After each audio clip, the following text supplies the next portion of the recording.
Welcome, everybody. As I was saying in the last meditation, it just seemed to be only yesterday that I said Happy Monday. Goodness, this last hour we had together preparing tea and matcha. As you can tell, there's a whole world of tea bowls here. We've been exploring the joys of matcha and the preparation for the tea ceremony. So please join us if you're interested in this matcha wave.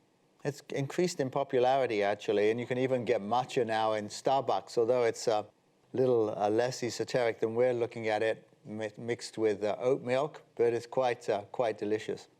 So it's powdered green tea, very, very healthy, and we had a good time preparing it. So please join us. We're learning a little tea ceremony step by step each week. But more importantly, that it's really, you don't have to have matcha. You can bring your own tea, whatever you bring, or lemon water. It doesn't really matter because it's all about the consciousness with which we do it. I was sharing a quote from Thich Nhat Hanh, who just recently passed away.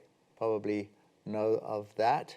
Thich Nhat Hanh, a Buddhist monk and meditation teacher, passed away 95 years old just last week. And seems like we're losing a lot of great people, like Desmond Tutu passed away just very recently as well. So the great man, great lights on the planet. And he was a particularly wonderful man, Thich Nhat Hanh. And here's a quote from him, and it was in relation to tea, but the tea that we're exploring in the tea meditation is tea as a way of life. And so it's almost like, I like to say, everything is tea. Because if we get into a tea mindset or a tea approach, then everything becomes meditative. And here is Thich Nhat Hanh. Drink your tea slowly and reverently, as if it is the axis on which the earth revolves. Slowly, evenly, without rushing toward the future. Live the actual moment. Only this moment is life. So clearly here tea is just symbolic of any moment in life. And indeed, let me just see if I can, I'll need to Google this, but I think I could find it pretty quickly because all I have to do is Google Thich Nhat Hanh on washing dishes, because his quote on washing dishes is pretty amazing. There you go, comes right up. If while washing dishes we think only of the cup of tea that awaits us, thus hurrying to get the dishes out of the way as if they were a nuisance, then we are not washing the dishes to wash the dishes. What's more, we are not alive during the time we are washing the dishes. So that's Thich Nhat Hanh on washing the dishes. I mean, there's several quotes on that, but the idea being that any act that we do can be a meditative act. And so that's why we explore tea, or we can explore anything. So you can bring it to washing the dishes or anything else you do. I tell the story, probably if you've done classes with me, you probably heard this many times because it was an important moment in my life. I was in Japan, it was probably about 25 years ago, and I was with Steve Bimel, who some of you know, and we went to a place where we were just being shown the tea ceremony. It wasn't too formal. We came as a group, so it was just more like showing us how it happens, and it was in a tatami room. I mean, it was very nicely laid out. It was by students of a tea master, and so we enjoyed that. And I never actually met the tea master, didn't know who it was, and but the students were charming, and it was a lovely evening. But it stayed with me because there was a woman washing the dishes. The kitchen was kind of adjoined. It was someone's home, so it was easy to see the kitchen. And there was a woman washing the dishes that really had caught my attention just because of the way she was washing them. And not with any particular approach other than she was completely calm, centered, and had the most beautiful posture while she was doing it, and obviously was very focused at the same time. There's nothing lazy about it. In other words, it was quite efficient, but it was smooth, and it was beautiful, almost like a choreography. And so it actually stayed with me. So about 2 or 3 days later, I remember walking with Stephen. We were going somewhere, and I said, you know, I never did meet the tea master. I said, the evening was very nice. I said, but you know, interestingly enough, what attracted my attention was the woman who was washing the dishes. And Steve turned to me and said, that was the tea master. And my jaw hit the ground, and it stayed with me. I mean, it was very innocent. I did not know. I didn't know it was a woman tea master, for one thing. So, I mean, there are women tea masters and men tea masters, but I mean, in my mind, you know, when I heard tea master, I thought it was just a man teacher, just the usual male biases that one brings to the table. So this woman was just beautifully washing the dishes. I mean, it was a perfect example of how whatever we bring our mind to, we can make it beautiful.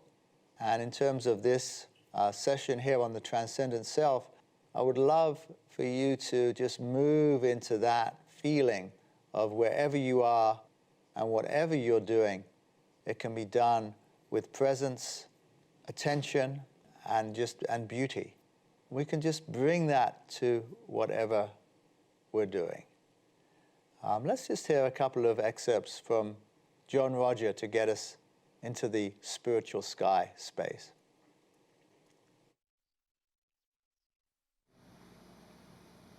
The divine presence is exactly that thing that is present everywhere. And I could take you to a radical point of view and tell you that there really is no soul. There really is only this presence that is omnipotent, omnipresent at all times. But we talk about the soul as that individualized energy to give you a sense of well-being so that you can wave your dilemma away as you rise up in consciousness to find out you are what you have always been, and you are the one you've been looking for.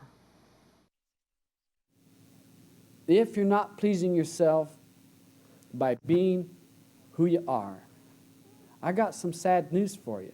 That's tough, because that's all there is.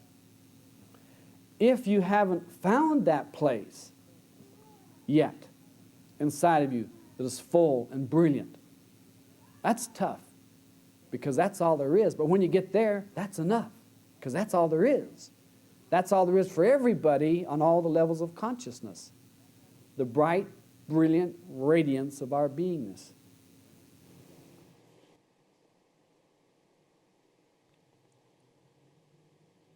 So let's just attune to this light presence in a deeper way now as we ask for the highest and purest light from the highest and purest source to surround and fill each one of us and the space we're in for the highest good. And for the highest good, this light cleanse and purify the space around us of any negativity or imbalance, and the space in us of any negativity or imbalance, taking it back into the nothingness from which it came through grace for our highest good. And so just notice what happens when we move into that space. Suddenly everything becomes okay. Things shift. I can certainly feel the shift inside of me and can feel it in the room. And when I say the room, I mean the room that we're all in, because we are all in the same room. We may be at different places in the world, but we're all here together. And really, when we enter into a spiritual perspective, there is no there. We're all here. So that's the way I approach these meditations, that we're all here together and that we can feel the energy of the room shift as we call ourselves forward into a higher vibration, a higher light, a higher love, a higher sound. By the way, Thich Nhat Hanh also said that washing the dishes, since we were talking about that, is like bathing a baby Buddha. I think you can probably tell from the quotes I was reading that he probably definitely was living that way, that truth, if for want of a better word. I'll read you something and then we can just go into the meditation of it. This is by someone called Dr. Sanjay Gupta. And from now on, you can kind of keep your eyes closed. There's nothing really for you to do. I'll be reading, we'll be meditating, we'll be having quiet time here. The idea is to move into a much more relaxed space. For the past 2 months, I have been a changed man. It is hard to fully describe except to say my mood is mostly sunny and more patient than usual. In the past, my family and friends would have typically described me as pleasant but hurried. My baseline restlessness and edginess, however, have now nearly vanished. Without difficulty, I have sustained attention when my young children spend time with me. Instead of constant surveillance of my phone, there is an ability to quickly hyperfocus on the task that is at hand and a corresponding joy of living in a distraction-less world. This change seems to have started the end of last year after I spent a morning meditating with the Dalai Lama. Even though I meditate, I've never been sure whether I was using proper technique or whether there was an acceptable way to meditate in the presence of His Holiness. If he was looking forward to a good meditation partner, I worried he was unlikely to find it in me. Even my posture is terrible when sitting cross-legged on the floor. My back starts to hurt, followed by my knees. Thus my breathing, which is supposed to drive my focus, sounds raspy and uneven. All this makes my mind race instead of slowing down and calming. The Dalai Lama typically wakes up about 2:40 a.m. and starts his daily meditation routine at 3 a.m., even as most of his staff are still snoozing. I nervously walked into a very modest room where the Dalai Lama was sitting on a raised platform, already in deep meditation. I slipped off my shoes, closed my eyes, and started to focus on my breathing. All my meditation insecurities immediately started to kick in. After a few minutes, I heard his deep, distinctive baritone voice. "Any questions?" I looked up and saw his smiling face starting to break into his characteristic head-bobbing laugh. "This is hard for me," I said. "Me too," he exclaimed. "After doing it daily for 60 years, it is still hard." It was at once surprising and reassuring to hear him say this. The Dalai Lama, Buddhist monk and spiritual leader of Tibet, also has trouble meditating. "I think you will like analytical meditation," he told me. Instead of focusing on a chosen object as a single-point meditation, he suggested I think about a problem I was trying to solve, a topic I may have read about recently, or a philosophical idea, or philosophical area. He wanted me to separate the problem or issue from everything else by placing it in a large, clear bubble. With my eyes closed, I thought of something nagging at me, as something I couldn't quite solve. As I placed the physical embodiment of this problem into the bubble, several things started to happen very naturally. The problem was now directly in front of me, floating weightlessly. In my mind, I could rotate it, spin it, or flip it upside down. It was an exercise to develop hyper-focus. Less intuitively, as the bubble was rising, it was also disentangling itself from any other attachments, such as subjective emotional considerations. I could visualize it as the problem isolated itself and came into a clear-eyed view. Too often we allow unrelated emotional factors to blur the elegant and practical solutions right in front of us. It can be dispiriting and frustrating.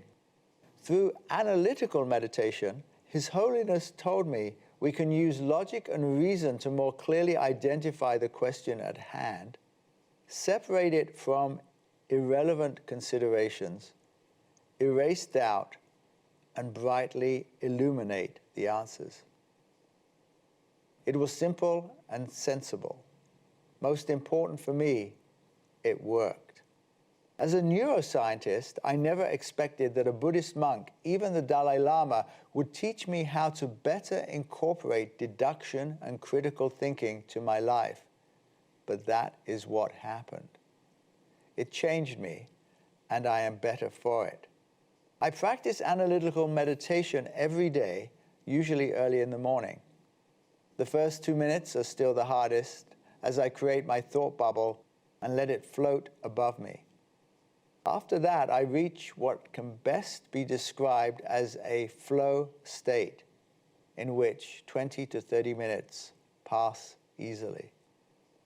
I am more convinced than ever that even the most ardent skeptics could find success with analytical meditation. So let me go over analytical meditation one more time. Not the piece, of course, it's a long piece. Dalai Lama says, I think you will like analytical meditation. Instead of focusing on a chosen object, he suggested I think about a problem I was trying to solve, a topic I may have read about recently, or a philosophical area. He wanted me to separate the problem or issue from everything else by placing it in a large, clear bubble. So that's the meditation here. So just have an idea, problem, issue, something that's bothering you. Perhaps something you're looking for answers on.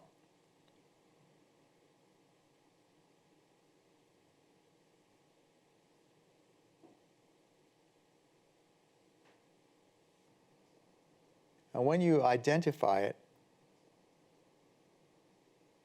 it's almost like pull it up from the mass of other thoughts and feelings and everything you have. It's almost like pull it out. However you see that.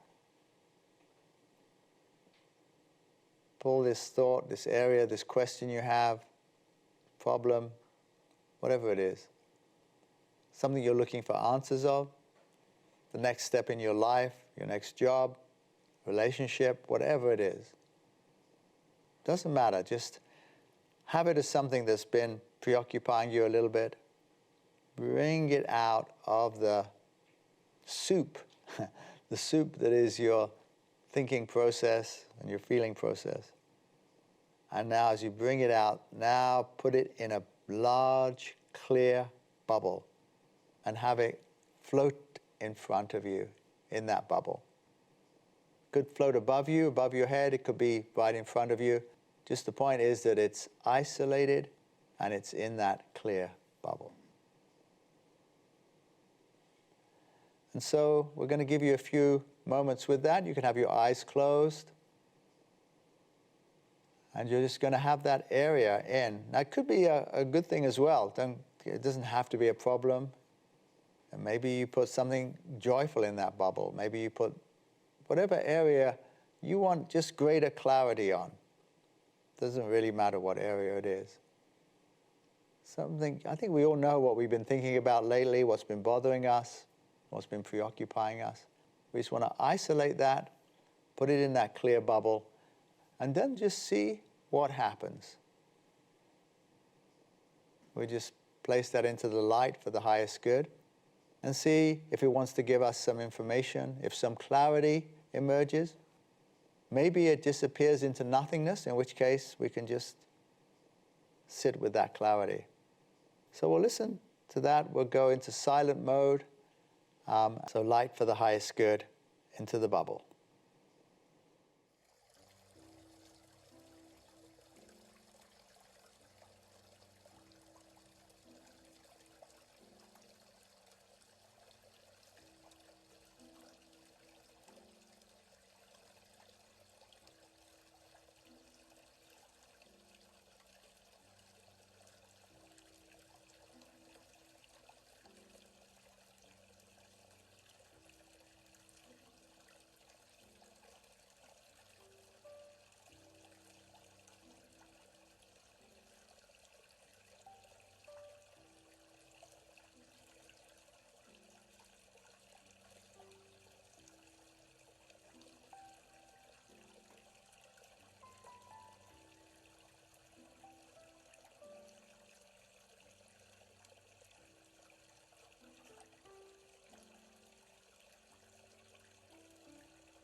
So it can be still an exercise into focus.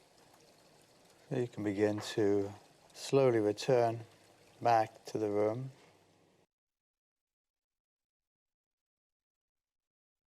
And wiggle your fingers and toes together and gently take a deeper breath.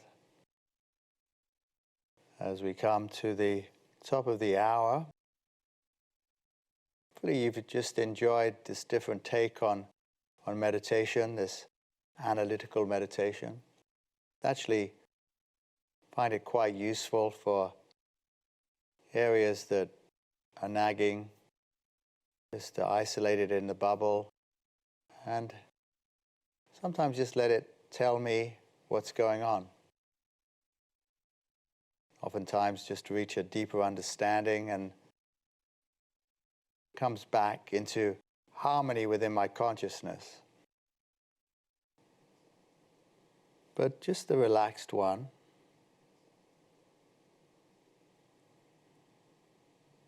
Again, Sanjay Gupta is saying he wanted me, that's the Dalai Lama, he wanted me to separate the problem or issue from everything else by placing it in a large, clear bubble.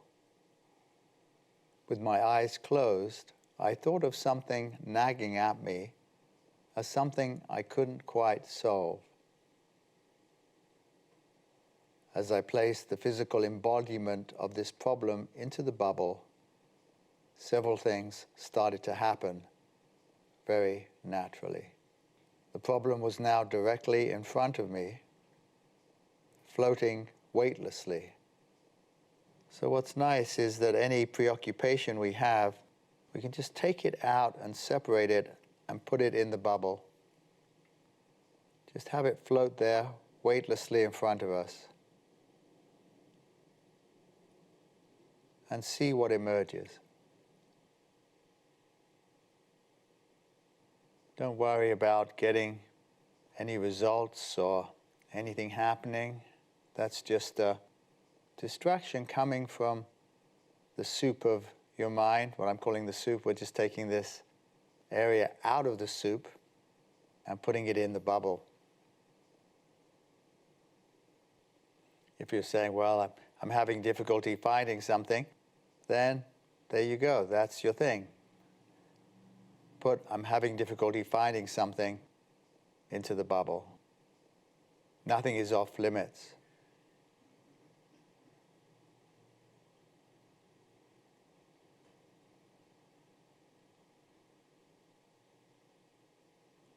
If it's an area of self-judgment or doubt, just put it into the bubble. The beauty of the bubble is that it can't harm you. So if it's an area of self-judgment, you can put it in the bubble and just look at the self-judgment. The bubble is very resilient. It's not going to burst and nothing's going to happen, other than this opportunity to bring clarity or information or solutions. Or just perhaps that area just dissolves. Anything can happen. We just have an open consciousness. If nothing else, I'm hoping you're finding this very relaxing. And in many ways, fun. It's not a serious process. It's just one of knowing that there's a solution or a way out of everything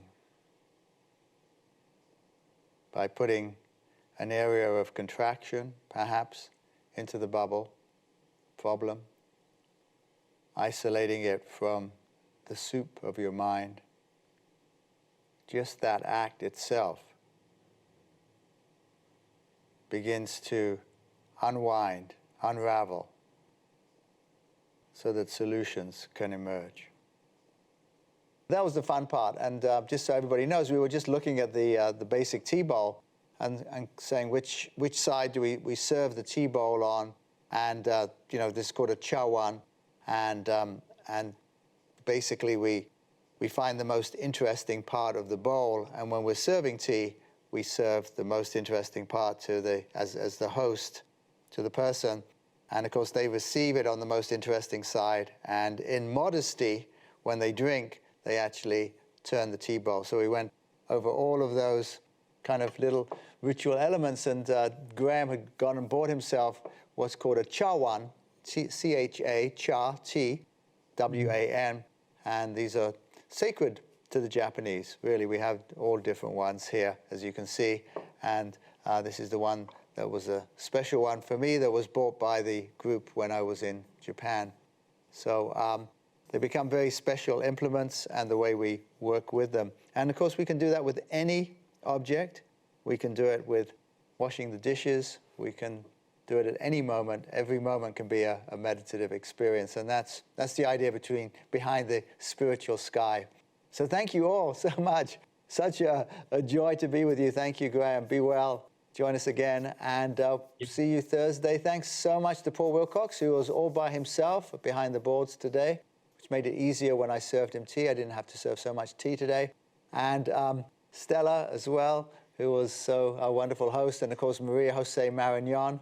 And thank you all. Hopefully you feel better than when you came in. That's the idea here. We just want you feeling a little bit better than when you joined us, and hopefully that's the case. Light ahead. Have a wonderful week, everybody. Light ahead to all that you're doing for the highest good.